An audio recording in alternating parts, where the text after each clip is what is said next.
everybody, I wanted to make sure I got this video done before February is over, so I apologize if this isn't as polished as some of my other work.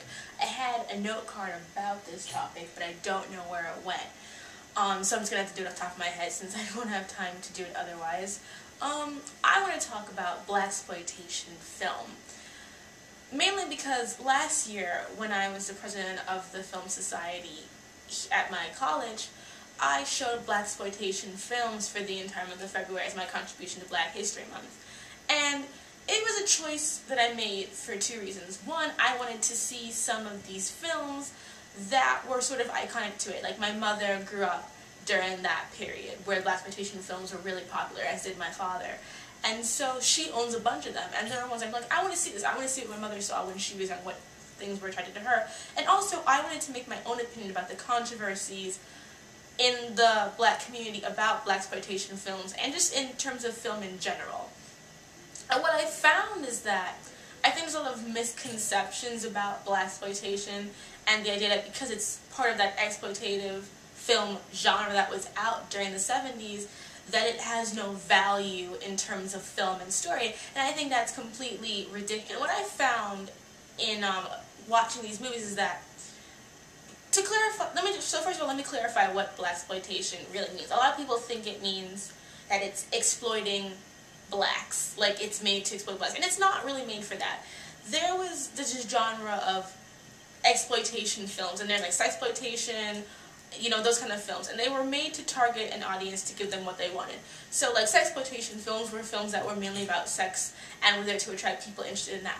Blaxploitation films were films made specifically for the Black urban audience at that time, which means they had, you know, Black casts, Black leading characters, dealing with issues that were going on in the urban Black communities. You know, if it was the South, it would talk about a lot about, you know, segregation and those kind of issues. If it was up north, it would talk more about, you know, the ghettos and the drug dealing, mostly a lot of it's heroin and crack. Those are mostly heroin that's going on. Especially in Coffee, which is my personal favorite of Pam Grier's. Pam Grier? I'll talk about her later, because Pam Grier is a fucking boss, and she should have a bigger career than she does, but she doesn't because haters be hating. But anyway, so it deals with a lot of issues dealing with those kind of things, and I feel like a lot of people inside and outside of the Black community had a problem with Blaxploitation films because they felt that it was showing the worst parts of Black culture because it dealt a lot with drugs. And I disagree with that strongly, because I would like to say this. I think it's unfair that Black people and any minority group are held to a standard like we have to always be portrayed as the best. Mind you, I hate stereotypes being used as a way to like in characters or like tokenization, but Blaxploitation films aren't tokenizing. Like, I haven't seen all of them, but I've seen Shaft, I've seen Black Caesar, I've seen Superfly, I've seen almost all of Pam Grier's movies, and these characters are still characters. You know, Shaft is a character, Pamela Grier's Coffee is a character. They're not just people who are there to beat them all, but like Black Caesar and Superfly, those are stories with these characters who have arcs, who deal with certain things, who deal with, you know, issues. It's not like all, some of them of course are going to be of less quality than others, but a lot of them, a lot of the good ones anyway, do deal with issues and deal with the effects of those issues in the community. It's not just all brainless mush, and I think it's unfair to deny darker stories just because we have to always be the best. Like, we have to be the good minorities and do this. It's like, I think that's unfair. I think it's unfair to want to always have us look perfect and pristine, because that's not reality. And we can watch, you know, white mob movies all the time and applaud them and say that's great acting, that's a great film, and when it's us, we suddenly have to like hold back and not go to those darker parts of our humanity and our own situations because we don't want to portray ourselves in that way. People should not assume that just because you see a film dealing with a Black drug dealer that all drug dealers are Black. You don't watch a film like The Godfather and assume all Italians are in the mafia. That's just idiotic. And the people who do that, that's their own problem. It shouldn't be the fault of an ethnic group or a culture or a minority group to have to always put up airs in order to be seen as, you know, you shouldn't use the media to determine how you feel about minorities. That's just stupid. It's just stupid in general. But, so what I found is that I really liked a lot of these films. And my favorite, of course, are Pam Grier's films. let me talk to y'all about Pam Grier. Y'all love Ripley, y'all love Sarah Connor, y'all love The Bride, y'all love your River Thames. Pam Grier is the reason for all of it. Pam Grier defined the action girl in America to what it is today. That's all Pamela Suzette Grier.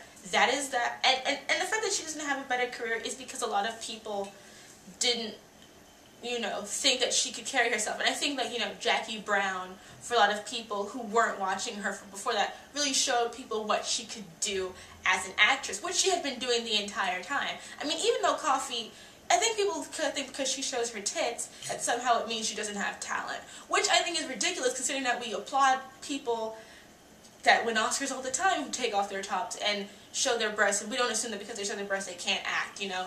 It's ridiculous that that kind of thing was put on her, because she is a good actress and she can perform roles and she can do complex characters even with sometimes really poor scripts, but she can do what she's done. She will beat a person's ass. She does that action girl thing completely, and she's amazing in it.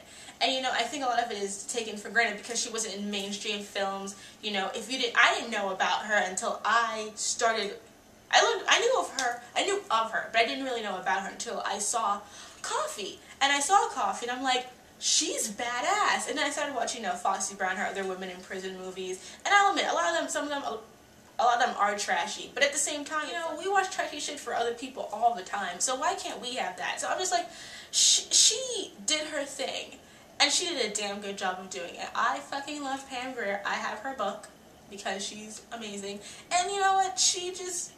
I wish she had more notoriety, because whenever I see these lists of like great action females and great action heroines, like I know the parts that she plays aren't, you know, the kind of parts that people want to promote as much, but she is an iconic action female star.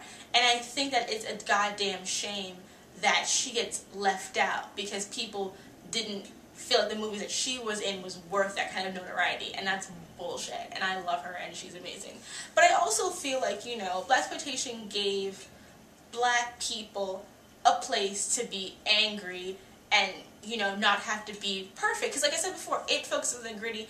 And I know that a lot of people, and some people in the white community were offended by the way that they would use ethnic slurs, like, you know, calling them honky or whatever. And I feel like what is missed out about those films is that the only reason the Blaxploitation came about was because there was no place for these actors, these black actors, to be in the first place. And you have a medium for them where they can finally actually be angry. Because I think there's always this fear about minorities getting angry. And that's any minority. Like, oh, they're angry. They're just angry Latinos or Asians or blacks. And everyone's all terrified that it's going to lead to rebellion. It's going to shoot everybody else. It's just like, no. But there is anger there. And it's going to be there as long as there's inequality. And it's unfair to want people to never express that because everyone's afraid. Like, I remember with Django Unchained, people were talking about, oh, you know, it makes, you know, it makes people want to, like, hurt white people. Like, no, it doesn't.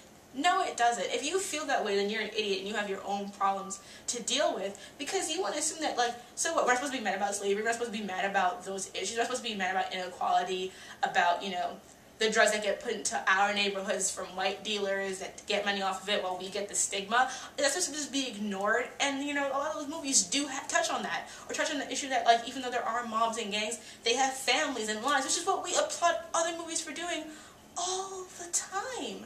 So I feel like Blaxploitation gets a really bad rap because it's just not up to par with people wanted it to be. And I feel like it's disappointing, but I love it. And even now, modern Blaxploitation ends up to be more satire. You get your, you know, your Undercover Brothers, your Black Dynamite. Don't really like the shows, but you love the movie. But the movie is awesome. And, you know, Pootie Tang, shout out Tang.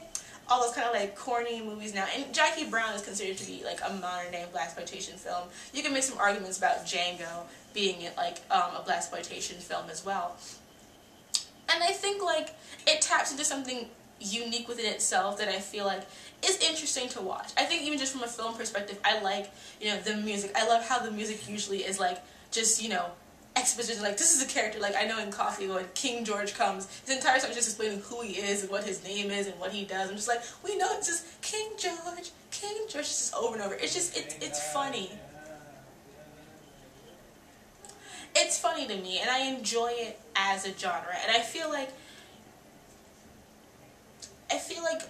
the stigma of it is frustrating because, you know, we applaud and we reward minority directors a lot of the times, specifically I'm talking about Tyler Perry right now, who appeal to this safe, tomfoolery, sort of safe, let's make fun of them comedy in black cinema.